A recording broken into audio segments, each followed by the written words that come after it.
Good morning mga tropa. For today's video, sisili pala tayo sa ating mga alaga. Ito yung mga alaga mga tropa, pure native tsaka pure Rhode Island Red. Mix lang sila sa kulungan kasi para minimize natin yung mga kulungan natin mga tropa, kasi marami tayong sisiw na mapipisa. At dito naman mga tropa yung pure Rhode Island Red. Itong mga sisiw na ito mga tropa hindi na available dahil may kukuha na. At sa mga gustong pa-reserve, pwede kayo mag-PM sa akin mga tropa, or pwede kayo mag-comment sa mga vlog ko dyan mga tropa.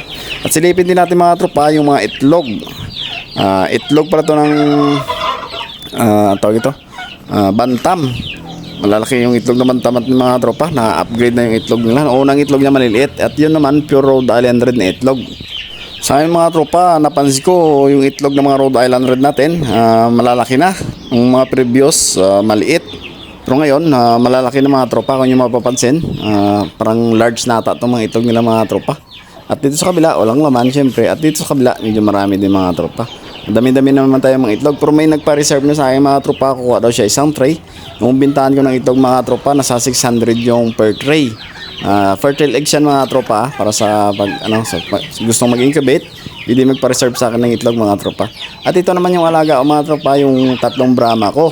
Yung binili ko itong mga sisiw pa, pero ngayon ang lalaki na. 3 months na to sila mga tropa. Konting na lang, kimbot. Malapit na ito mga itlog, at makapagparami na tayo ng mga Brahma natin na mga manok mga tropa. At saka silipin din natin mamaya mga tropa yung iba pa nating mga alaga dun sa kabilang kulungan, yung mga native at saka mga Rhode Island Red din, kasi may Rhode Island Red din ako dito mga tropa. Ito yung dating mga Rhode Island Red ko mga tropa na nagkasakit, pero kahit isa sa kanila walang na dali, lahat sila na gumaling. Yung mga kuraysa na sakit, yung ginamit ko sa paggamot dun mga tropa, asin lang. At dito sa kabila naman mga tropa, yan yung hybrid na mga manok natin. Nabubulo na yung tropa nyo. At dito naman sa mga tropa sa kabila, yung mga native natin na mga zebra. Kasi yung tatay nila dito dati, zebra, kaso lang na wala na, kinatay namin. Magaganda pa ng lahi ng zebra na yun. At dito naman sa kabila mga tropa, ito yung mga pure native natin. Puro to isang roaster, post lahat, hens na. Bali lahat sila ng mga tropa ngayon nangingitlog na sila mga tropa. Pinakita ko kapon sa inyo yung video, may previous video tayo doon kapon na nangingitlog lahat ng mga hens natin dyan. At dyan naman sa mga tropa, may mga naglilimlim pa tayo dyan. 6 lang naman yung paitlogan ko, magdadagdag pa siguro ako. Sa gulong may nangingitlog din yan mga tropa. Pero yung dalawang yung dalawang hens na yon, napisa na yung itlog, kaso may mga itlog pa doon na itlog yung ibang native, kaya naglilimlim pa. Sabi ko sige lang para continue yung paglimlim niya, hindi ko na kinuha mga tropa. At ito naman mga tropa, yung mga pabo natin na panay nagugutom, laging gutom. Kaya ito, kain lang muna sila ng daon ng saging. Hindi ko sila ngayon binigyan ng snacks mga tropa, kasi pag nabigyan ko sila ngayon ng snack, mamaya kainan na naman. Tayo sa mga pagkain, kaya kailangan umaga lang tsaka hapon.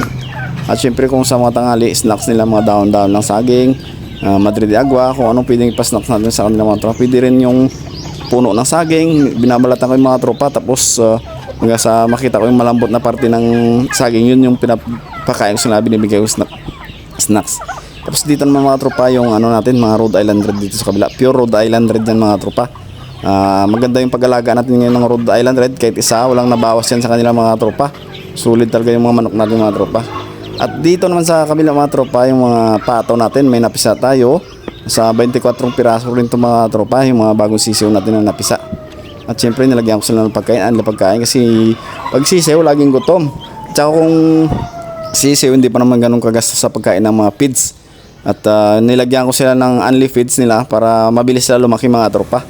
After 1 month, pwede na natin sila ibaba sa lupa. At yan, may naglilim tayo dyan mga tropa. Kaya sa ginagawa ko natin dito mga tropa, yung mga pato ko na 1 month, pinakawalan ko na. Pero ngayon 2 months na yung pinakabata dyan mga tropa. Pero the rest, yung mga nangingitlog na yan. At ngayon, dito rin sa taas, may mga pato rin tayo dyan. Dito sila nagre-relax mga tropa, kasi panay ulan-ulan. Dito sa taas, hindi masyadong basa. Kita nyo naman mga tropa, medyo tuyo yung dito, yung lupa. Doon sa baba, doon kasi dumadaan yung tubig, kaya basa yung mga lupa dyan. Pero at least kung gusto nilang tapisaw sa tubig, mayroon doon. gusto nilang matuyo, umakyat sila ng mga tropa tapos doon sila nagre-relax. Maraming salamat sa mga nanonood ng video ko at salamat sa pag-share ng mga video ko mga tropa. Kita-kits sa next vlog. Thank you.